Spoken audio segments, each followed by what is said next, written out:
सभी को नमस्कार। वर्ष 2025 जा रहा है और 2026 आ रहा है। ग्रेड फर्स्ट के हमने लास्ट ईयर के परिणाम भी देखे हैं, पेपर भी देखे हैं। उसके बाद इस बार फॉर्म भरने की संख्या में काफ़ी कमी आई, और केवल फॉर्म भरने की संख्या में कमी नहीं आई, आप लोगों के अंदर कहीं ना कहीं उत्साह की भी कमी है, और एक डर है कि कहीं वापस से वही स्थितियां हो और हम नहीं कर पाए। जिंदगी में किसी भी योद्धा के लिए लड़ने के लिए सबसे पहली जरूरी चीज है कि उसका कॉन्फिडेंस बहुत गजब का होना चाहिए। सिलेबस कैसा है, मेरी रणनीतियां क्या होंगी, मैं किस तरीके से इस पेपर को मैनेज करूंगा, ये बहुत इंपॉर्टेंट पार्ट होता है। आपके पास बहुत ज़्यादा समय नहीं बचा है ग्रेड फर्स्ट के बच्चों के लिए। एक प्रकार से रणनीति का मेरा समग्र रणनीति को लेकर एक अंतिम वीडियो होगा, और ये इसलिए बना रहा हूँ क्योंकि आप लोग वो गलतियाँ करते हैं और वो बार बार करते हैं और बाद में केवल पछतावा मिलता है। हम सब ने देखा कि ग्रेड फर्स्ट में 40% पे सिलेक्शन हो रहा है, यदि आप फर्स्ट पेपर में 40% मैनेज कर रहे हो। कोई ज़रूरी नहीं है कि इस बार भी 40% पे हो सकता है, 50-60% भी जा सकती है, लेकिन अपन यही मान के चलते हैं कि यदि आरपीसी का पेपर मैनेज करना हमने सीख लिया, सिलेबस मैनेज करना सीख लिया, एनालिसिस करना हमने सीख लिया, तो हम बहुत लीड कर सकते हैं। यदि आप में से कुछ लोग ग्रेड थर्ड एग्जाम दे रहे हैं, मैं नहीं कहूंगा कि मत दो, देना चाहिए, लेकिन आपका मूल टारगेट यदि आरपीसी स्कूल व्याख्याता है, तो जो चीज़ मैं आपको बताने जा रहा हूं कि यदि मैं आपकी जगह होता और आज 25 दिसंबर है, ठीक है, और 25 दिसंबर को मेरे दिमाग में ये पूरी आउटलाइन होती कम से कम कि सर मेरा फर्स्ट पेपर में मुझे ये चीज़ें मैनेज कर ली हैं, ये चीज़ें मुझे मैनेज करनी है, यहाँ मुझे डिफिकल्टी आ रही है, इन चीज़ों को लेकर मुझे एक्स्ट्रा एफर्ट्स करने की आवश्यकता है, मेरा सब्जेक्ट बहुत सही चल रहा है, सब्जेक्ट के लास्ट ईयर के पेपर, असिस्टेंट प्रोफेसर के पेपर, इन सबको ध्यान में रखते हुए मुझे यहाँ थोड़ा सा अपडेट करना है, क्योंकि सिलेबस चेंज फर्स्ट पेपर का भी हुआ है, सब्जेक्ट का भी हुआ है, आईसीटी पेडागोजी का भी हुआ है। तो आपको इन सब चीज़ों को ध्यान में रखते हुए आने वाले 4 महीने में सब कुछ मैनेज करना है, और 4 महीने बहुत ज़्यादा नहीं होते आरपीसी के वर्तमान लेवल को देखते हुए। मैं डरा नहीं रहा हूँ, लेकिन मैं फिर कह रहा हूँ कि यदि आप बहुत सीरियसली चीज़ों को कर रहे हैं, तो ये 4 महीने आपका एक एक दिन मतलब इन्वेस्टमेंट वाला दिन होना चाहिए, कि मैं पूरे दिन को कितना इन्वेस्ट करूं, समय को कितना इन्वेस्ट करूं, कि मुझे शाम को सोते टाइम ये फील आना चाहिए कि सर आज मैंने 4 टारगेट पूरे किए, 5 टारगेट पूरे किए। सबसे पहली चीज, यदि मैं आपकी जगह होता, ये पाठ्यक्रम का पूरा एनालिसिस करता। एनालिसिस सबसे महत्वपूर्ण क्यों मानता हूं मैं? इसलिए मानता हूं क्योंकि आप इतनी सारी सूचनाएं लेते हो, इतनी सारी पब्लिकेशंस हैं, हजारों पब्लिकेशन, दिन में 4 पब्लिकेशंस की 4 किताबें आती हैं उसी एक पार्ट के लिए, और हर कोई मार्केटिंग करता है। पहले ये होता था कि एक आदमी सही किताब को टारगेट करता था कि यार किताब बहुत गजब की है, इसको आपको पढ़ना चाहिए। अब सबके हित अलग अलग लोगों से जुड़े हुए हैं। आपको कहेंगे जरूर कि मैं निष्पक्ष हूं, मैं ईमानदार हूं, लेकिन सब किसी न किसी से जुड़े हुए हैं। तो आप ये आंख मूंद कर विश्वास नहीं कर सकते कि सर ये किताब बेस्ट है। आपको ये खुद एनालिसिस करना पड़ेगा कि सच में ये किताब बेहतरीन है और मुझे इस किताब पे विश्वास रख के आगे बढ़ना चाहिए। ये आपको आरपीसी का वर्तमान पैटर्न दिखाएगा। तो कंप्लीटली पहली कड़ी है एनालिसिस करना। 8 से 10 घंटे मिनिमम आपको निकालने हैं, ठीक है। वो सब्जेक्ट और फर्स्ट पेपर दोनों को आपको मैनेज करते हुए निकालने हैं। यदि आपका सब्जेक्ट स्ट्रॉन्ग है तो फर्स्ट पेपर को ज़्यादा टाइम दो, यदि फर्स्ट पेपर स्ट्रॉन्ग है तो सब्जेक्ट को ज़्यादा टाइम दो। बैलेंस आपको बनाना पड़ेगा। किसी कोई ये नहीं बताएगा कि इसको इतने घंटे पढ़ो, सब अलग अलग राय, ये आपकी राय होनी चाहिए। दूसरों की राय के आधार पर यदि तुम करोगे तो पिछड़ जाओगे। तो बहुत सिंपल सा तरीका है, टारगेट बेस्ड स्टडी करो, डेली टारगेट बनाओ, उनको पूरा करो। साथ में पाठ्यक्रम का पूरा एनालिसिस दिमाग में चलना चाहिए कि इतने बड़े पाठ्यक्रम को मुझे एक महीने में इतना पाठ करना है, अगले महीने में इतना करना है, और लास्ट में जाके स्थिति हो जानी चाहिए कि मैं 3 से 4 बार रिवाइज कर पाऊं। प्रत्येक पाठ के शॉर्ट नोट्स मेरे पास होने चाहिए, ना कि मैं किसी कोचिंग के शॉर्ट नोट्स या किसी दूसरे साथी के शॉर्ट नोट्स बनाऊंगा। शॉर्ट नोट्स हमेशा आपके खुद के होते हैं और ये मेहनत आपको करनी पड़ेगी। और तीसरा, मॉक टेस्ट जरूर दें, क्योंकि उनसे आपको अपनी कमियों का पता चलेगा। उस मॉक टेस्ट के आधार पर गलतियों को नोट करें, और वो गलतियां इस कदर कम होती जानी चाहिए कि जब लास्ट में 6 या 7 मॉक टेस्ट बचे, उस समय आपसे गलतियां हो ही नहीं रही हैं। आपका कॉन्फिडेंस लेवल इस लेवल पे है, किस लेवल का यदि पेपर आता है तो मैं बहुत अच्छा कर पाऊंगा। ये कुछ चीजें आपको बहुत अच्छे से मैनेज करनी है। पेपर का पूरा एनालिसिस कर रहा हूं, पहले फर्स्ट पेपर का, फिर आईसीटी पेडागोजी वाला भी मैं बताऊंगा, क्योंकि वो बड़ा चेंजेज है उसके अंतर्गत। आपका फर्स्ट पेपर है, और इस फर्स्ट पेपर में पहला पार्ट जो है आपका आता है वो राजस्थान इतिहास, भारतीय इतिहास, विशेष रूप से राष्ट्रीय आंदोलन। ये आपके दिमाग में इसलिए चलना चाहिए, राष्ट्रीय आंदोलन का इस बार बड़ा रोल है। लास्ट ईयर के अपने पेपर देखे आरपीसी के, तो सभी में लगभग मतलब अधिकतर पेपर में 7 प्रश्न पूछे गए राष्ट्रीय वाले से। इस बार चूंकि इसका पार्ट बढ़ाया गया, अपन मान के चले कि 6 से 7 प्रश्न आएंगे। अभी जो हम टेस्ट सीरीज जो शुरू कर रखी है हमने, मैं उसमें 7 प्रश्न मैं खुद बना रहा हूं इंडियन हिस्ट्री के, राष्ट्रीय आंदोलन के, और आपने देखा होगा एक लेवल वाले प्रश्न कि कितना भी हार्ड लेवल आ जाए। लेकिन मैं ये मानता हूं कि मान लीजिए आपका हिस्ट्री बैकग्राउंड नहीं है और आप पहली बार पढ़ रहे हैं, चूंकि ये 15 नंबर का पार्ट है, राजस्थान इतिहास कला संस्कृति को यदि अपन देख लें तो पूरा का पूरा ये कितना नंबर का पार्ट है, 15 नंबर का पार्ट है, यानी 15 क्वेश्चंस आएंगे आपके, 30 नंबर का पार्ट है। और इस पार्ट को आप इग्नोर नहीं कर सकते। इग्नोर तो खैर इस बार आप किसी भी पार्ट को नहीं कर सकते, आपको हर चीज को देखना पड़ेगा, बिना लड़े तो आप भाग ही नहीं सकते इस बार। लेकिन उसमें भी आप ऐसी कौन सी चीजें हैं जिनको ढंग से तैयार करें, यदि आपने एनालिसिस किया हो। यदि कोई बच्चे ने कमेंट में जरूर ये बात कहिएगा जो मैं बता रहा हूं कि मैंने सच में सर एनालिसिस किया और मेरे समझ में आया कि इस पार्ट को जितना बड़ा दिखाया गया उतना बड़ा पार्ट है नहीं। ये राष्ट्रीय आंदोलन है, चूंकि मैं खुद हिस्ट्री से जुड़ा हूं तो मुझे पता है, खुद मैं पेपर बना रहा हूं इसके, पीवाईक्यू बेस जितने भी हैं, क्या क्या प्रश्न आए वो सब दे रहा हूं मैं, तो मुझे आइडिया लगा। भारतीय राष्ट्रीय आंदोलन बड़ा पार्ट है, लेकिन आपके सिलेबस में 1857 का स्वतंत्रता संग्राम, राष्ट्रवाद का उदय 1858 1919, जन राष्ट्र उग्र राष्ट्रवाद का उदय 1919 से 1942, क्रांतिकारी गतिविधियां स्वतंत्रता विभाजन की ओर 19वीं 20वीं शताब्दी में सामाजिक धार्मिक पुनर्जागरण। ये पार्ट स्पेशली ध्यान देना आप। यदि आपने ये टॉपिक्स ढंग से पढ़ लिए हैं तो आपको ये टॉपिक्स पढ़ने की आवश्यकता ही नहीं पड़ती है। क्यों? आपको सिलेबस बड़ा लग रहा है? सिलेबस बड़ा है ही नहीं, मैंने क्या कहा। यदि आपने ये पार्ट ढंग से पढ़ लिए हैं तो ये लास्ट वाले जो पार्ट हैं, वीडी सावरकर, रास बिहारी बोस, सुखदेव, राष्ट्रीय आंदोलन, महात्मा गांधी, नेहरू, वल्लभ भाई पटेल, मौलाना आजाद, बी आर अंबेडकर, ये सब इसी पार्ट का पार्ट है, याद रखना। आपको लास्ट तक पहुंचने की जरूरत ही नहीं है। आप तो ये 5 टॉपिक इतने शानदार तरीके से तैयार कर लो और ये टारगेट लेके चलो कि सर ये 7 प्रश्न आएंगे, 7 में से मैं 6 तो 100% करूंगा। अब आपके दिमाग में आएगा सर कंटेंट क्या बेटर हो सकता है। इंडियन हिस्ट्री का सबसे बड़ी खासियत यह है कि इसमें हमेशा पीवाईक्यू बेस्ड प्रश्न आते हैं। भाषा ऊपर नीचे हो सकती है, फैक्ट्स आपको याद करने पड़ते हैं, थोड़ा सा कॉन्सेप्ट समझना पड़ता है। यदि आप इनको शॉर्ट नोट्स के रूप में तैयार करोगे तो मैं मान सकता हूं कि आप लगभग 35 से 40 पेज आप तैयार कर सकते हो। किताबें मार्केट में देखोगे 150 पेज की मिलेगी। आप अपने 35 से 40 पेज के शॉर्ट नोट्स तैयार कीजिए, ये 6 से 7 प्रश्न का मैटर तैयार हो जाएगा।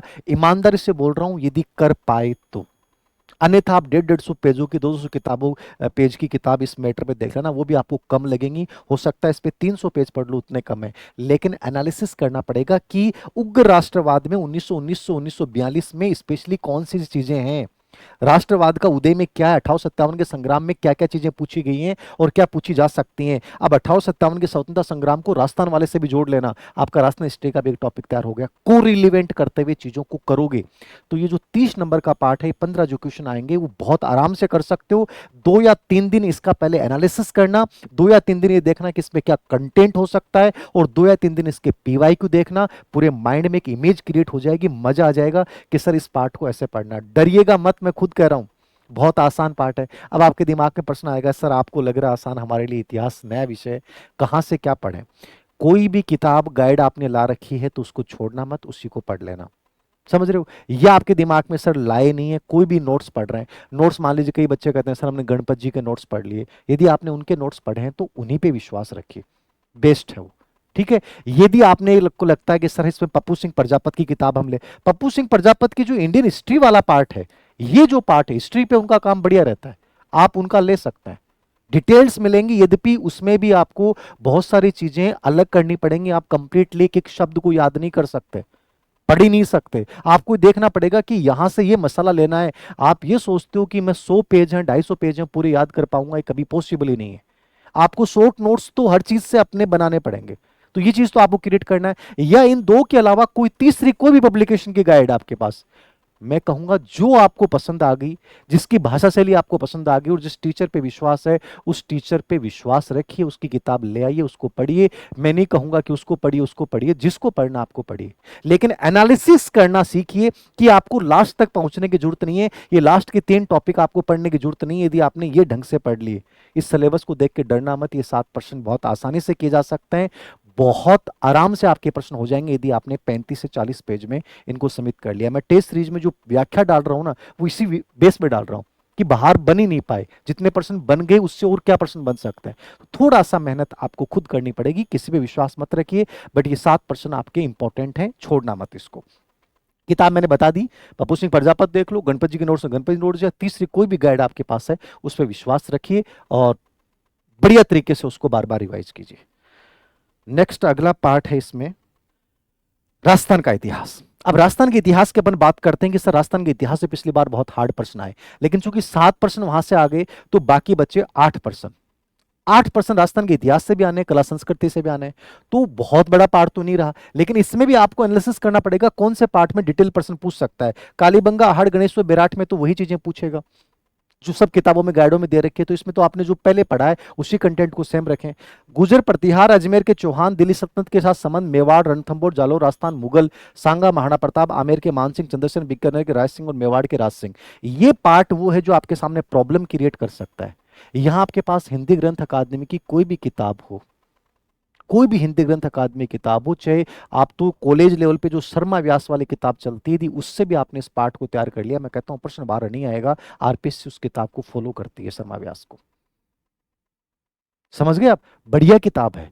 और यदि आपको उसको शॉर्ट एंड स्वीट पढ़ना, हुकुमचंद जैन वाली हिंदी ग्रंथ अकादमी वाली देख लें, लेकिन वो शॉर्ट एंड स्वीट है, मैं कह नहीं सकता कि प्रश्न आ जाएंगे, लेकिन वो यूनिवर्सिटी लेवल पे जो कॉलेज लेवल पे किताब चलती है वो बहुत बढ़िया है। थोड़ा सा पढ़िए कहानी के रूप में, मजा आएगा। शॉर्ट नोट्स इसमें तैयार कीजिए, या आपके पास जो गाइड आपने ला रखी है, विश्वास तो करना पड़ेगा। मैं नहीं कहूंगा कि वो 100% पढ़िए, कोशिश तो करिए कि शर्मा व्यास, पावा वाली किताब, इनमें से कोई भी हिंदी ग्रंथ अकादमी की हुकुमचंद जैन वाली किताब, कोई भी किताब एक पढ़ डालो।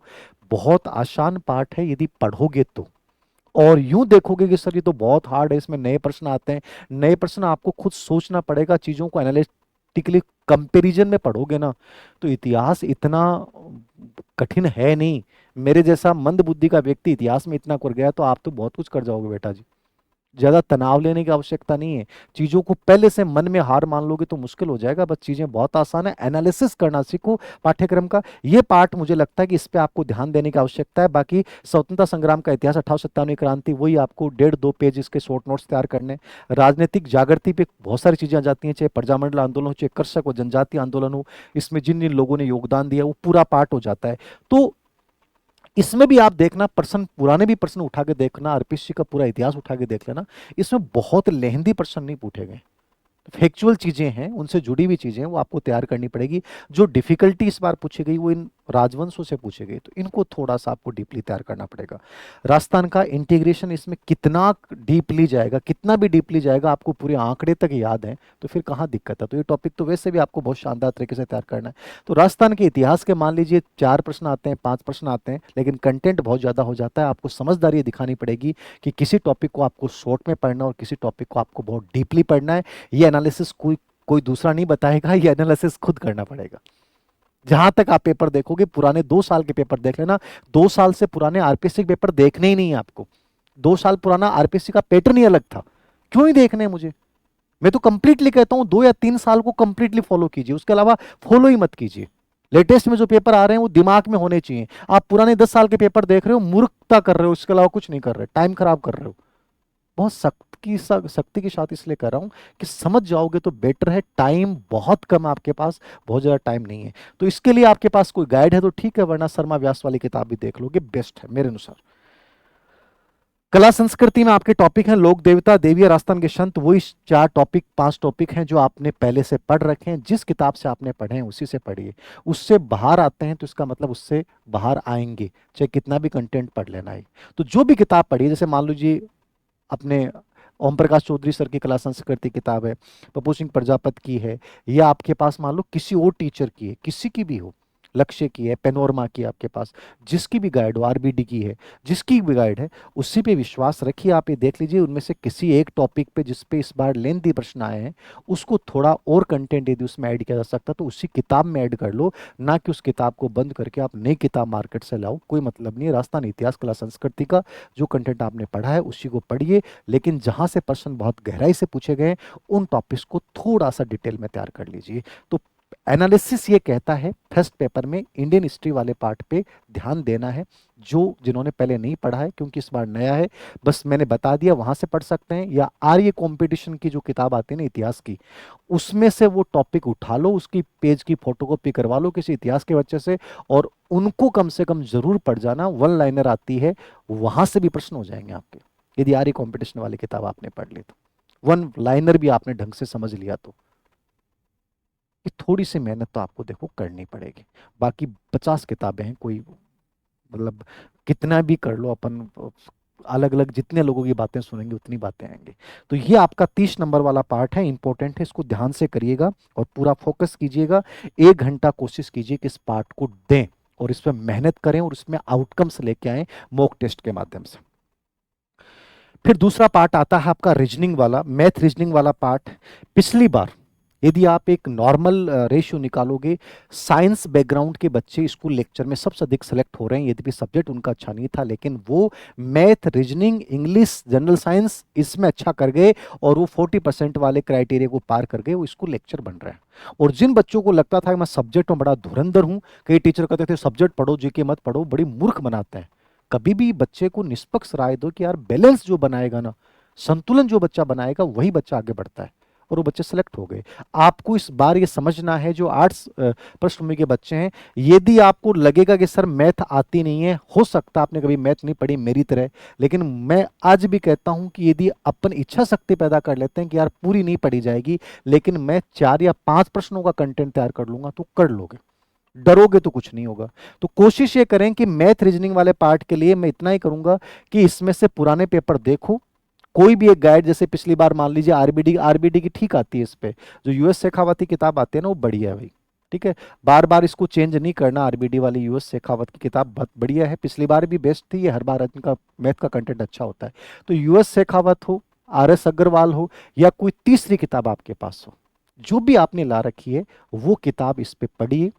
कोशिश कीजिए कि आर्ट्स पृष्ठभूमि के बच्चे हो तो इसका एक छोटा कोर्स, कंप्लीट जीके का कोर्स किसी का मत लेना, पिछली बार हमने भी जारी किया था, इस बार हम जारी नहीं कर रहे, क्योंकि छोटे पार्ट में जारी कर रहे हैं। इंग्लिश का बेस्ट है तो हमने इंग्लिश का जारी कर दिया, साइंस का बेस्ट है साइंस का जारी कर दिया, मैथ रीजनिंग का जारी कर दिया, एक पॉलिटी का छोटा सा जारी कर दिया। मतलब इसी पार्ट पे काम कर रहे हैं कि जो हम सबसे बेस्ट बच्चे को दे सकते हैं वही करना। आपको भी यही देखना है कि कोई टीचर जो बहुत बेहतरीन पढ़ाता है, सिर्फ उसी का पार्ट विशेष ऑनलाइन कोर्स ले लो या उसकी बुकलेट ले लो।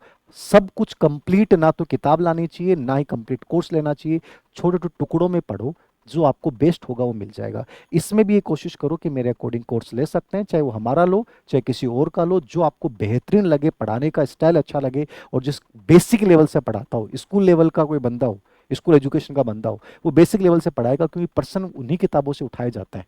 आपकी जो राजस्थान बोर्ड की किताबें हैं वहीं से प्रश्न आता है, तो यदि वो उनको पढ़ाता हो तो बेस्ट तरीका होगा आपको पढ़ने का। तो वहां से इसको तैयार कर लो, मेरी तो यही राय है, किताब लाओ तो ये ले आना, बाकी इसका कोर्स या ऑनलाइन या पर्सनली किसी से पढ़ लेना, छोड़ना मत, छोड़ोगे तो पिछड़ जाओगे। ये पूरा सिलेबस आप लोगों ने देख रखा है, इसकी पीडीएफ मैं शेयर कर दूंगा, ठीक है। स्पेशली रीजनिंग वाला पार्ट तो मत, कम से कम मत छोड़ना इसमें। फिर आता है भाषा योग्यता वाला, हिंदी और इंग्लिश। पिछली बार ही मैंने चर्चा की थी, हिंदी के 5 प्रश्न है, छोड़ना नहीं है। कितना भी हार्ड भी, वैसे हार्ड बनता ही नहीं हिंदी का, हार्ड से हार्ड भी आ जाएगा, तो यदि थोड़ा सा समझ लिया आपने तो यहाँ से 4%, 3% आराम से हो जाता है। जो बच्चे होते हैं ना इंग्लिश मीडियम वाले, सर हिंदी नहीं आती, मैं कहता हूँ कोशिश करोगे तो बहुत आसान हो जाएगा, क्योंकि ये आपको लीड दिलवा देगा, और आपने छोड़ दिया तो मुश्किल हो जाएगा। तो ये आपके 5 टॉपिक हैं गिनती के। राजस्थान बोर्ड वाली कौन सी किताब चलती है वो, हाँ 9 से 12 की जो आरबीसी की हिंदी वाली जो किताब चलती है ना, वो ले आना, कम सम टाइम में, शॉर्ट टाइम में वो पढ़ लेना, वो तो बेस्ट है ही। इसके अलावा यदि मान लो आपने राघव प्रकाश पढ़ी है, कोई और पढ़ी है, ल्यूसेंट पढ़ी है, कोई भी पढ़ी है, उसी को बार बार पढ़े, जो पिछली बार पढ़ा था। हिंदी को कोई चेंज नहीं करना है, ना कहीं इसमें कोर्स की जरूरत है, केवल प्रैक्टिस की जरूरत है। जितना अभ्यास करोगे हिंदी के इन प्रश्नों का, जितना रिवीजन करोगे उतना बेटर है। तो बहुत ज़्यादा टाइम देने की भी जरूरत नहीं है। आप चाहे बीच में मतलब 15 दिन से 1 दिन 2 दिन एक टॉपिक को ले लो, रिवाइज कर लो, फिर अगले 15 दिन में 2 टॉपिक रिवाइज कर लो, ऐसे एक 2 टॉपिक ले लो, बांध लो कि ये टॉपिक महीने में हिंदी के मुझे 2 या 3 टॉपिक कवर करना है, बस ये हिंदी इंग्लिश के 2 या 3 टॉपिक करने हैं। इस प्रकार से लेके चलो ताकि पूरा सिलेबस में बैलेंस बना रहेगा। तो इनमें से कोई सी भी किताब आप देख लो। बाकी राजस्थान बोर्ड वाली किताब जो 9वीं से 12वीं चलती है वो बेस्ट किताब है इसमें, उससे बढ़िया कोई किताब नहीं है। 9 से 12 वाली, ठीक है, सरल हिंदी व्याकरण जो है, या कोई गाइड है तो वो देख लीजिए। प्रैक्टिस ज़्यादा से ज़्यादा कीजिएगा, बाकी दिक्कत नहीं है। फिर इंग्लिश की बात आती है। इंग्लिश में टॉपिक यदि कुछ ज़्यादा लग रहे हैं, लेकिन कुछ टॉपिक ऐसे हैं जहाँ से फिक्स पर्सन आते हैं, जैसे आर्टिकल, डिटरमाइनस वाला, प्रीपोजिशन वाला टॉपिक है, ठीक है। ये एक आपका एक्टिव एंड पैसिव वॉइस वाला है, डायरेक्ट इनडायरेक्ट वाला है। 3-4 टॉपिक ऐसे हैं जो कोई भी बच्चा यदि 2-3 घंटे भी कोई टीचर के पास बैठ के समझेगा तो समझ लेगा। कोई बच्चा ये सोचता है कि सर इंग्लिश तो आएगी नहीं, छोड़ ही दूंगा, तो ये मूर्खता है। छोड़ना कभी कुछ नहीं है। 3 प्रश्नों को तो टारगेट करो ही करो कि 3 प्रश्न तो इंग्लिश में लेके आना है। कोई भी टीचर से पढ़ लीजिए। बाकी किताब मेरी तो फेवरेट बीके रस्तोगी, क्योंकि मैंने इतनी इजी किताब मेरे जो समझ में आई, वो मेरे को इससे बढ़िया किताब कोई लगी नहीं। बाकी आपके पास कोई भी इंग्लिश की ग्रामर की किताब है, आप देख सकते हो, कोई भी टीचर से आप पढ़ सकते हो। यद्यपि इंग्लिश का हमने भी इस पे अपनी एजुकेशन पे एक बहुत बेस्ट टीचर हैं, उनका कोर्स जारी किया, आपको समझ में आए तो उनका ले लेना, या कोई दूसरा टीचर आपको उनसे बेस्ट मिलता है तो उससे ले लेना, पढ़ लेना। कोशिश करना कि 5 से 10 घंटे में ये ऐसा पार्ट है जहाँ से 3 या 4 क्वेश्चन आ सकते हैं। ऐसे पार्ट्स को कभी नहीं छोड़ना चाहिए इंग्लिश वाले को। तो बीके रस्तोगी, ल्यूसेंट या कोई भी किताब आपके पास है देख लेना। मुझे सबसे बेस्ट किताब ये लगती है तो मैं ये सजेस्ट करूंगा, ठीक है, क्योंकि मैंने खुद पढ़ी है। उसके बाद पार्ट आता है आपका करंट वाला। बड़ा इश्यू होता है कि सर करंट में क्या करें, क्योंकि करंट का एक भी पर्सन बच्चों को समझ में नहीं आया। क्यों नहीं आया? पिछली बार जो करंट पूछा गया वो लगभग इंडिया का था। इस बार राजस्थान वर्ड भी जोड़ा है तो इस बार राजस्थान के भी 4 प्रश्न आएंगे, ठीक है। मान लो 5 वहां के आ जाएं या 5-5 राजस्थान इंडिया दोनों के आ जाएं, जो भी आ जाए। तो पिछली बार पूरा प्रश्न जो पेपर आया था वो पीआईबी से आया था, क्योंकि पीआईबी के लास्ट में मैंने आपको 8 या 10 पेज शेयर किए थे, उनमें से 3 या 4 प्रश्न थे, जबकि मैं पूरा पीआईबी नहीं बना पाया था। 3 या 4 प्रश्न वहां से आ गए थे। 10 या 15 पेज की पीडीएफ मैंने शेयर की थी, जो मैंने खुद मेहनत की थी। मतलब पीआईबी को पढ़ना, पीआईबी में एक दिन में कम से कम 50 इंफॉर्मेशन आती हैं।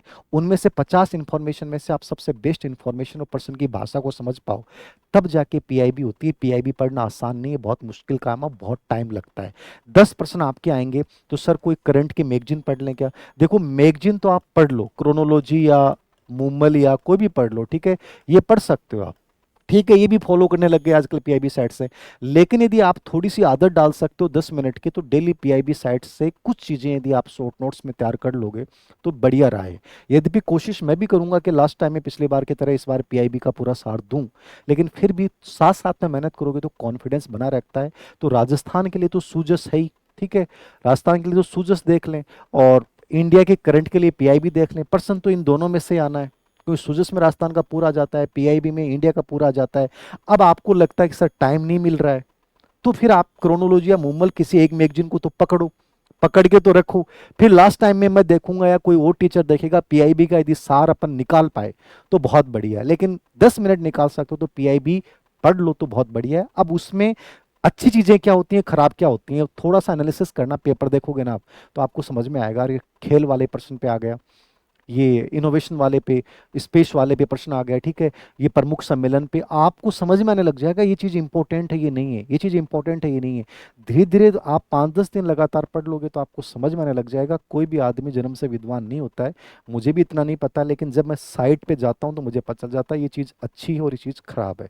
ये चीज़ आपको अपने आप समझ में आने लग जाएगी। और फिर भी यदि आप इतनी मेहनत नहीं कर सकते तो एक बार क्रोनोलॉजी पढ़ते रहें, सूजस वाला देखते रहें, उसके बाद चीजें हो जाएंगी। इतना तनाव लेने की आवश्यकता नहीं है। और इस पार्ट पे बहुत ज्यादा टाइम मत देना, क्योंकि ये बेवफा वाला पार्ट है, ये हमेशा बेवफाई कर सकता है, कुछ भी आ सकता है इसमें। आप इसमें 100% सुनिश्चित नहीं हो सकते कि करंट में इतना पढ़ लूंगा फिर मेरे 10% सही हो जाएंगे, क्या हो सकता है 2% सही नहीं हो। तो बहुत ज्यादा टाइम नहीं देना इस पार्ट को लेकर, और ज्यादा ऑनलाइन वगैरह या कहीं भी, मैं तो सो रहा हूँ एक बार छोड़ दो, जो क्रोनोलॉजी पढ़ रहे हो उसको पढ़ते रहो और लास्ट टाइम में देख लेना बस इसको, ठीक है, ज्यादा टाइम मत देना, लेकिन इस पर भरोसा नहीं कर सकते अपन।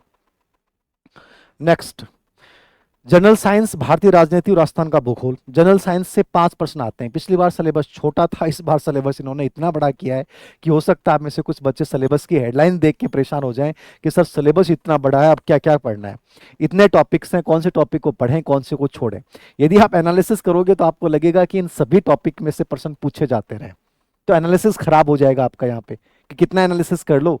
कि जैसे अब करंट में एनालिसिस करूं मैं, करंट में जैसे मैं एनालिसिस करूं तो मेरे दिमाग में आता है कि फ्लेक्सिब योजनाएं हैं, हाल के विकास कार्यक्रम है, इस पर लगभग एक प्रश्न आता है। तो ये कितने की योजनाएं होंगी, 20 हो जाएंगे, 25 हो जाएंगे, तैयार हो जाएंगे, ठीक है। नवीनतम पुस्तकें और लेखक, लास्ट एक पेज हो सकता है।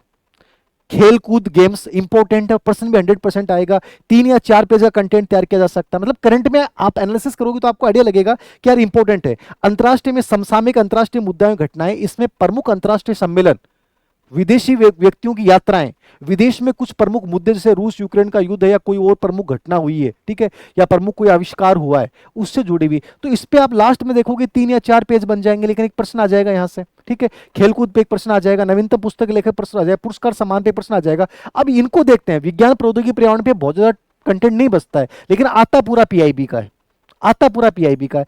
अब आप ये देखते हो कि सामाजिक आर्थिक संकेतक एक अनसुलझा सा टॉपिक हो गया। अब यहां एनालिसिस करते हो समझ में आता है कि यार इसको महत्वपूर्ण घटनाएं बहुत सारी हो जाती हैं, सब कुछ महत्वपूर्ण घटनाएं होती हैं। तो थोड़ा सा एनालिसिस करते हो तो यहां समझ में आता है कि यार ये टॉपिक्स तो देख के जाऊं, 1 2 3 4 5, ये टॉपिक्स तो ऐसे हैं जो बहुत कम समय में तैयार किए जा सकते हैं, 6 महीने की, क्योंकि करंट आपके 6 महीने का आता है। और 6 महीने में भी लास्ट में, जैसे मान लो मई लास्ट में एग्जाम है, तो आप मान के चलो कि आपके लिए फरवरी मार्च जो बजट वाले हैं वो सबसे इंपॉर्टेंट हो गए। तो बजट एनालिसिस आपके लिए इस बार इंपॉर्टेंट रहेगा। तो ये थोड़ा सा दिमाग लगा सकते हो आप करंट में, लेकिन साइंस में आप दिमाग लगा के करोगे क्या समझ में नहीं आएगा, इतने सारे टॉपिक डाल दिए हैं बाकी एनसीईआरटी के अप्लाइड टॉपिक डाले हैं इन्होंने, लेकिन इतने टॉपिक की संख्या होगी, क्या सब टॉपिक को पढ़ना संभव है? देखो, सबको पढ़ना संभव नहीं भी है और है भी।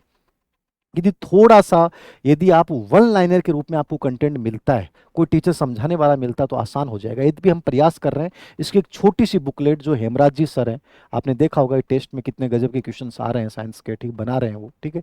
उनसे एक निवेदन भी है और वो जल्दी निकाल देंगे इस पे एक सार गर्भित एकदम शॉर्ट एंड स्वीट एनसीईआरटी का और दृष्टि की जो चीजें हैं उनको शामिल करते हुए शॉर्ट एंड स्वीट एक किताब निकालने का प्रयास रहेगा। लेकिन फिर भी आप हल्का सा राजस्थान बोर्ड की किताबें, एनसीईआरटी की जो किताबें हैं, उनमें जो टॉपिक मिलते हैं उन टॉपिक्स को कम से कम एक बार रिवाइज कर लो, ये मेरी ईमानदारी वाली राय रहेगी। और यदि आप पढ़ सकते हो उनसे या उनका कोर्स ले सकते हो तो आप देख लें, आपको लगता है कोर्स लेना सही रहेगा तो देख लेना, वरना आप खुद अपने लेवल पे कुछ टॉपिक्स तो कम से कम पढ़ना, क्योंकि 5 प्रश्नों को आप इग्नोर नहीं कर सकते कि सर पूरे पार्ट को छोड़ दें। अभी तो बहुत आनुवांशिकता विकास वाला साइकोलॉजी में अपन पढ़ते हैं, पर्यावरण संरक्षण की जो लेटेस्ट चीजें हैं वो इनोवेशन को पढ़ने, जैव विविधता, सतत विकास, ये जो लास्ट वाले टॉपिक इन्होंने जोड़े हैं ना, ये बहुत बड़े टॉपिक नहीं है, बहुत बड़े टॉपिक नहीं है, अप्लाइड है और ये आते रहते हैं। तो इनको लेकर डरने की आवश्यकता नहीं, इन पे बहुत ज्यादा कंटेंट नहीं है, इन पे जो भी आता है वो करंट के संदर्भ में आता है। तो थोड़ा सा एनालिसिस करोगे तो चीजें आसान हो जाएंगी, अन्यथा तो आपको लगेगा तो 15 टॉपिक है, 15 टॉप 5 प्रश्नों के लिए क्यों पढ़े। लेकिन पढ़ना चाहिए मेरे अकॉर्डिंग, 3 प्रश्नों का मैटर टारगेट करो इसमें। फिर आता है सामान्य विज्ञान, ये भारतीय राजनीति, पॉलिटी वाला पार्ट हमें बड़ा तकलीफ दे लगता है क्योंकि पॉलिटी ऐसी आती है। लेकिन इस वर्तमान सिलेबस का आप थोड़ा सा एनालिसिस करना, जहां तक मैं समझता हूं, जैसे अधिनियम 1935 है, ये किसी भी बच्चे को नहीं छोड़ना चाहिए, ये बहुत आसान है। ये मैं इसलिए कहता हूं कि मैंने खूब पढ़ा है इसको, और ये फैक्चुअल चीजें हैं। यदि आप इसको पढ़ सकते हैं, क्योंकि एक प्रश्न यहां से आएगा, ये टॉपिक कहीं से भी पढ़ लेना आप, ये टॉपिक जरूर पढ़ना चाहिए। अब जैसे संविधान सभा, भारत के संविधान की विशेषताएं, राष्ट्रपति उपराष्ट्रपति प्रधानमंत्री, ये बहुत बड़े टॉपिक हो गए, हो सकता है बहुत टाइम लग जाए और प्रश्न हो सकता है फिर भी गलत हो जाए। यद्यपि एम लक्ष्मीकांत बेस्ट है इसके लिए, या जो किताब आप पढ़ रहे हो, लेकिन फिर भी इसमें बहुत ज्यादा कंटेंट हो गया। लेकिन सर्वोच्च न्यायालय, निर्वाचन आयोग, संघ लोक सेवा आयोग, ये छोटे टॉपिक है, ये आपको जरूर पढ़ने चाहिए। ये पंचायत नगर पालिकाएं छोटा टॉपिक है, राष्ट्रीय मानव अधिकार आयोग, राष्ट्रीय महिला आयोग, ये आपका सेंट्रल विजिलेंस कमीशन, राष्ट्रीय हरित न्याय, ये जो आयोग है ये छोटे टॉपिक है। इन पे आधा आधा पेज का मैटर कंटेंट तैयार होता है, और जितने यूपीएससी के पर्सन देख लेना, इतने हार्ड नहीं लगेंगे आपको इन आयोग के ऊपर।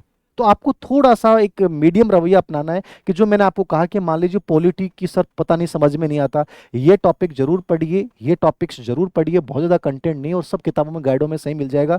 लेकिन राष्ट्रपति, उपराष्ट्रपति, प्रधानमंत्री, मंत्रिपरिषद और संसद और संविधान की मुख्य विशेषताएं, ये तो किसी टीचर से पढ़ सकते हो, जैसे ओम जी सर अच्छा पढ़ाते हैं पॉलिटी, या कोई दूसरा टीचर आपको अच्छा लगता है, ठीक है, या उसके एम लक्ष्मीकांत की चीजों से आपको सार निकालना पड़ेगा। यूपीएससी वाले प्रश्न देखने पड़ेंगे, कंप्लीट यूपीएससी के प्रश्न आएंगे, कथन कांड वाले प्रश्न, सुसंगत कथन वाले, 1 2 3 वाले, वैसे प्रश्न आपको देखने पड़ेंगे। तो ये थोड़ा डिटेल्ड वाला मैटर है, तो आप यहाँ इग्नोर भी कर सकते हो। यद्यपि ये हो सकता है कि 2 या 3 प्रश्न यहाँ से पूछे जाए, लेकिन सिलेबस के अकॉर्डिंग देखते हैं तो एक ये वाला पार्ट छोटा भी हो गया और ज्यादा भी हो गया। तो 3% तो आप आराम से पॉलिटी में कर सकते हो। एम लक्ष्मीकांत देख लीजिए, या कोई आपके पास बेस्ट नोट्स हैं तो वो देख लीजिए। बाकी किताब के रूप में एम लक्ष्मीकांत बेस्ट है। फिर बात करते हैं अपन राजस्थान ज्योग्राफी की। पिछली बार 10 प्रश्न आए थे और इसमें कहीं भी कुछ भी नहीं सुनना किसी का। मेरे अकॉर्डिंग हरिमोहन सक्सेना से बेस्ट कुछ नहीं है। तो हरिमोहन सक्सेना को फॉलो कीजिए, उसको ढंग से तैयार कर लीजिए। आपको लगता है हरिमोहन सक्सेना बहुत हार्ड है सर, तो हरिमोहन सक्सेना हार्ड है तो फिर कोई भी पतली गाइड के रूप में यदि किसी की राजस्थान ज्योग्राफी की अच्छी कोई किताब लेटेस्ट आई हो तो वो देख लेना। बाकी मैं ही कहूंगा हरिमोहन सक्सेना आपको ही फॉलो करना चाहिए, उसके अलावा आप नहीं देखना। हरिमोहन सक्सेना हार्ड लगती है तो फिर जो गाइड आप पढ़ रहे हो, चाहे वो कोई भी पब्लिकेशन की गाइड हो या विजय सिहाग सर के नोट्स हैं, वो भी आप देख सकते हो, ठीक है। तो हरिमोहन सक्सेना इसमें बेस्ट है, इसके अलावा नहीं देखना आपको। और ये 10% का मैटर है और ये आपको सेफ बचाएगा, क्योंकि इसमें बहुत ज़्यादा कठिनाई वाली चीज़ें आएंगी नहीं। तो इस पार्ट को जरूर ढंग से देख जाना, क्योंकि 10% आपको लीड दिलवाएंगे और ये इजी भी रहेगा। अब बात करते हैं साइकोलॉजी की। सर साइकोलॉजी में क्या करें क्या नहीं करें, क्योंकि साइकोलॉजी का वेटेज एक प्रकार से उन्होंने कम किया। यद्यपि 15% आने थे, पिछली बार तो 10 ही आए, इस बार पता नहीं कितने के आएंगे, देखा जाएगा। लेकिन अपन 10% के हिसाब से भी माने तो थोड़ा सा एनालिसिस मैं इसलिए बता रहा हूँ साइकोलॉजी और प्रबंधन का और आईसीटी का, क्योंकि ये मेरा पार्ट है जिसको मैंने बहुत अच्छे से समझा है। तो इसका देखना, साइकोलॉजी में आपके 5 टॉपिक हैं। प्रकृति क्षेत्र और प्रभावी शिक्षण के निहितार्थ साइकोलॉजी, एजुकेशनल साइकोलॉजी। इसमें टू द पॉइंट पढ़ना आपको, एक भी चीज। अब जो नई वाली किताब निकाली है ना, मैंने केवल 190 पेज की निकाली। 190 पेज क्यों निकाली? मार्केट में साइकोलॉजी की किताबें 200, सवा 200, 250 पेज तक किताब निकाल रखी है। मैंने सिर्फ 190, जो सबसे डिटेल्ड मैटर डालता हूं, फिर भी मैंने 190 पेज निकाला है, क्योंकि मुझे पता है टू द पॉइंट चलना है, वही डालना है, वही पढ़ना है जो आपके लिए जरूरी है। पहले टॉपिक में सिर्फ एजुकेशनल साइकोलॉजी की प्रकृति पढ़ना, शिक्षा मनोविज्ञान पढ़ना ही नहीं है। शिक्षा मनोविज्ञान से स्टार्ट करना, प्रकृति क्षेत्र उपयोगिता, और वहां भी अप्लाइड प्रश्न आ सकते हैं, समझना पड़ेगा। दूसरा टॉपिक किशोर शिक्षार्थी की विशेषताएं। तो यहां केवल बाकी चीजें पढ़नी नहीं, शेष अवस्था, बाल्य अवस्था और कोई चीजें, वंशानुक्रम, वातावरण, कुछ नहीं पढ़ना। मैंने सब हटा दिया इस बार। टू द पॉइंट, मतलब एनालिसिस ये होता है कि हमें क्या पढ़ना है, सिलेबस क्या है। तो केवल किशोर अवस्था का शारीरिक, मानसिक, सामाजिक, नैतिक, भाषाई विकासात्मक विषय, केवल भाषात्मक इस बार नया जोड़ा गया है। तो केवल किशोर अवस्था पे फोकस करना है। और स्पेशल सिद्धांत कोलब्रग का, एरिक रिक्शन का किशोर अवस्था से जुड़े हुए, ब्रॉनफेन बैनर, केवल किशोर अवस्था से जुड़े हुए सिद्धांत ही पढ़ने, बाकी नहीं पढ़ना है। तो मैंने इसको बहुत शॉर्ट किया है इसको, और बहुत व्यवस्थित तरीके से इस बार डाला है। व्यवहारवादी, संज्ञानवादी, सामाजिक, संज्ञानात्मक, संरचनावादी अधिगम बहुत बड़ा टॉपिक है। अब आपको अधिगम में वो नहीं पढ़ना, अधिगम के प्रकार, अधिगम स्थानांतरण, अधिगम वक्र, अधिगम पठार, लर्निंग डिसेबिलिटी पढ़ना ही नहीं है इस बार।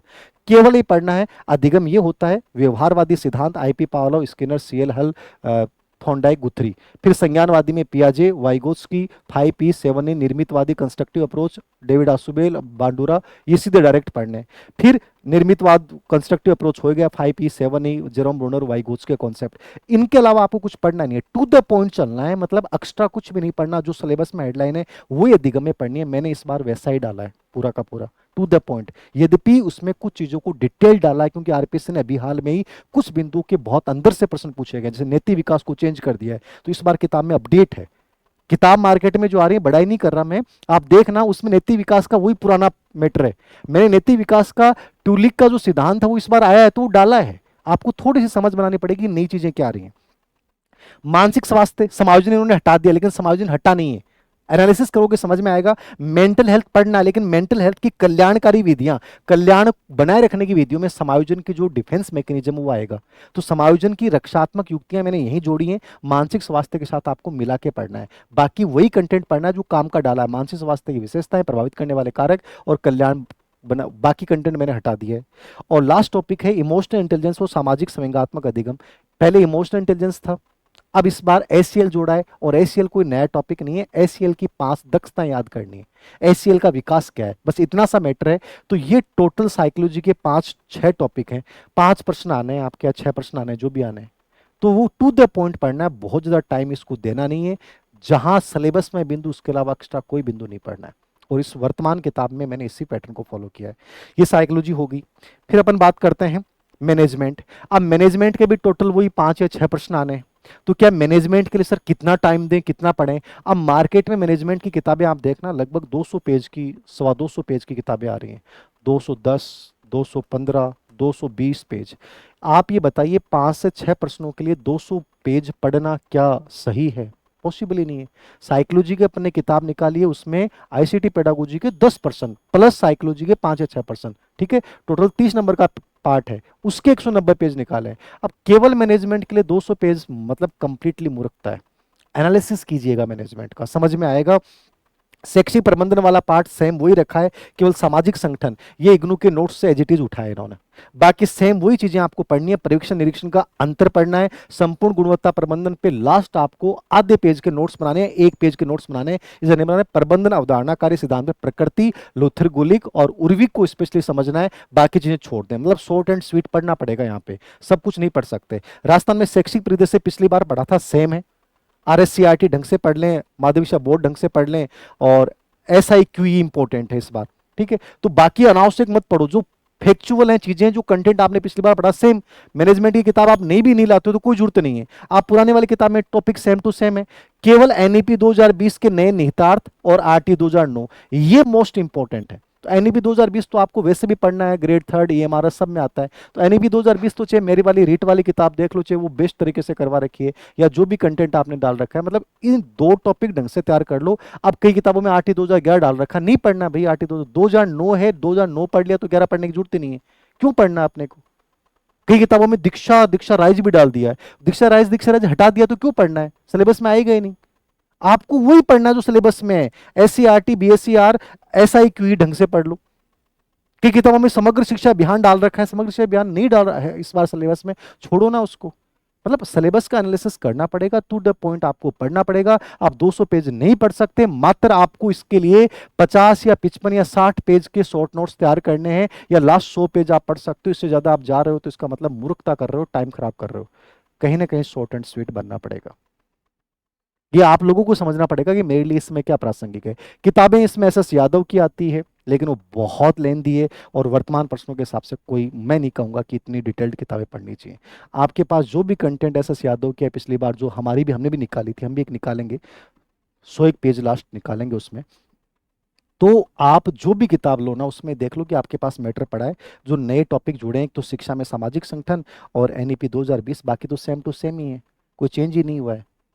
नवाचार सगले हटाई दिए, तो वहाँ नई चीज़ें आती हैं तो वो हटाई दिए तो जरूरत ही नहीं है। तो वही सेम कंटेंट रखिए, उसमें 2-3 चीज़ें ऐड कर लीजिए, बाकी किताब निकालेंगे तो हम भी, लेकिन हो सकता है टाइम लग जाए, 10-15 दिन, या और उससे बढ़िया कोई छोटी सी किताब आती है तो आप कोई भी ले लो। ये स्कूल मैनेजमेंट हो गया। फिर आपके ICT वाला पार्ट आता है सब्जेक्ट के साथ। अब इसमें क्या किया इन लोगों ने, ये मैं इसलिए एनालिसिस कर रहा हूं कि आपको समझ में आए। सिलेबस लगभग चेंज कर दिया इन्होंने। संप्रेषण में इन्होंने पिछली बार रणनीतियां डाल दी हैं। अब रणनीतियां पिछली बार ही मैंने किताब में डाल रखी थी, इस बार थोड़ा और ढंग से उनको डाल दिया है। तो कम्युनिकेशन वो सेम पढ़ना है, प्रकार ढंग से पढ़ने, लेकिन उसकी रणनीतियां शाब्दिक और अशाब्दिक के नया बिंदु जोड़ा है, जो पिछली बार भी किताब में डाल रखी थी, इस बार मैंने डिटेल से डाला है। तो ये नया याद रखना। शिक्षण मॉडल में केवल आपको 4 ही मॉडल पढ़ने, याद रखना। अब मार्केट में कुछ किताबों में पुराने वाले भी डाल रखे हैं, नहीं पढ़ने आपको। डायरेक्ट, अग्रिम, एडवांस ऑर्गेनाइजर, इंक्वायरी और सम ग्रुप इन्वेस्टिगेशन और नॉन डायरेक्टिव, 4 मॉडल पढ़ने हैं, और चारों को डिटेल से पढ़ना है। ये 4 ही मॉडल पढ़ने हैं, बाकी कुछ पढ़ना ही नहीं है टीचिंग मॉडल पे। डायरेक्ट 4 पढ़ो, बाकी कितने परिवार हो कुछ नहीं पढ़ना। मैंने इस बार एकदम शॉर्ट एंड स्वीट ये डाला है, चारों को डिटेल से डाल दिया है लेटेस्ट पैटर्न से। केवल ये 4 पढ़ने हैं, बाकी नहीं पढ़ना है। तो अनावश्यक कंटेंट एक भी मत पढ़ना, जो सिलेबस में हट गया वो नहीं पढ़ना। जैसे पिछली बार कॉन्सेप्ट अटेनमेंट मॉडल था, उसके ना पर्सन देखने ना उसका बिंदु पढ़ना, नाम ही नहीं पढ़ना अपने को। क्यों पढ़ना, सिलेबस में है ही नहीं। RPC सिलेबस से बाहर पर्सन नहीं पूछती। तीसरा टॉपिक टीचिंग लर्निंग एड वाला, ये सेम टू सेम रखा है, बस एडगर डेल के अनुभव संकुल को थोड़ा डिटेल्ड किया है मैंने, क्योंकि पिछली बार प्रश्न आए।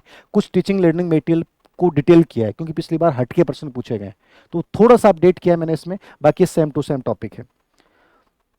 और चौथा टॉपिक इसमें कोऑपरेटिव लर्निंग था। Cooperative learning as it is वही रखा है इन्होंने, कोई डिफरेंट नहीं किया कोऑपरेटिव लर्निंग में। तो cooperative learning same to same रखा है। टीचिंग सामाजिक इसके जस्ट बाद में था, ठीक है ना। कोऑपरेटिव लर्निंग सेम रखा है, बस कोऑपरेटिव लर्निंग में 2 नई मेथड्स मैंने जोड़े हैं इस बार मैटर में, क्योंकि उन पे प्रश्न आ सकता है रणनीतियों पे, तो वो थोड़ा सा अपडेट किया है, बाकी सेम टू सेम है। फिर आपका जो लास्ट सेकंड यूनिट है, उसमें क्या जोड़ा है, ICT और डिजिटल शिक्षा की अवधारणा। डिजिटल शिक्षा में वही चीजें जो ICT पढ़ते थे, मतलब ICT क्या है, ICT के प्रयोग क्या है, ICT के भाग क्या है, डिजिटल शिक्षा की अवधारणा क्या है। डिजिटल शिक्षा में सब कुछ आ जाता है। तो ये कंप्लीटली वही सेम बिंदु है, बस डिजिटल शिक्षा की अवधारणा जोड़ के ICT को इन्होंने ब्रॉड कर दिया है।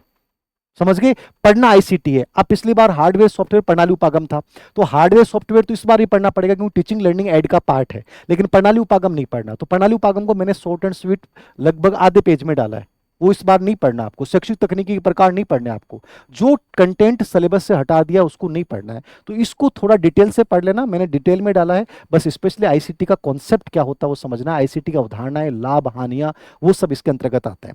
ई लर्निंग और वर्चुअल क्लासरूम इस बार नया डाला है। तो ई लर्निंग बहुत चर्चित है, ई लर्निंग के प्रकार क्या हो सकते हैं, वर्चुअल लर्निंग क्या है, इसके लाभ क्या है, हानियां क्या है, ये डिटेल टॉपिक डाला है। तो इसको इस बार डिटेल से आपको ही पढ़ना पड़ेगा, लेकिन ये बहुत बड़े टॉपिक नहीं है, बहुत इजी टॉपिक है, समझने वाले टॉपिक है, किए जा सकते हैं, यद्यपि ये पहली बार जोड़े गए हैं। तीसरा टॉपिक ये भी एकदम नया जोड़ा गया है, शिक्षण अधिगम और मूल्यांकन में टेक्नोलॉजी का इंटीग्रेशन। अब कई बच्चों को समझ में नहीं आएगा इंटीग्रेशन क्या होता है। इंटीग्रेशन वही है जो पिछली बार हमने सीएल पढ़ा, सीआई पढ़ा, लेकिन केवल सीएल सीआई पढ़ने से काम नहीं चलेगा। यहाँ पे आपको समझना पड़ेगा प्रौद्योगिकी का एकीकरण क्या है, कक्षा शिक्षण में क्या प्रयोग हो सकता है। ये कंप्लीटली मैंने बहुत नए सिरे से और बहुत अच्छी किताबों से अपडेट किया इस मैटर को। तो ये केवल सीएल और सीआई तो पढ़ने ही पढ़ने हैं अपने को, लेकिन प्रौद्योगिकी एकीकरण होता क्या है, मूल्यांकन में इसका प्रयोग कैसे किया जा सकता है, टीचिंग में इसका प्रयोग कैसे किया जा सकता है, जो लेटेस्ट चीजें जितनी भी आ रही हैं वो सब इसमें समावेश किए हैं। चाहे वो एआई का प्रयोग हो, चाहे और चीजें हो, वो सब इसके अंतर्गत डाली गई हैं। तो ये तीनों टॉपिक एकदम से चेंज किए इन्होंने। तो ये थोड़ा सा आपके लिए नया मैटर है, मेहनत करनी पड़ेगी, बहुत ज्यादा मैटर नहीं है।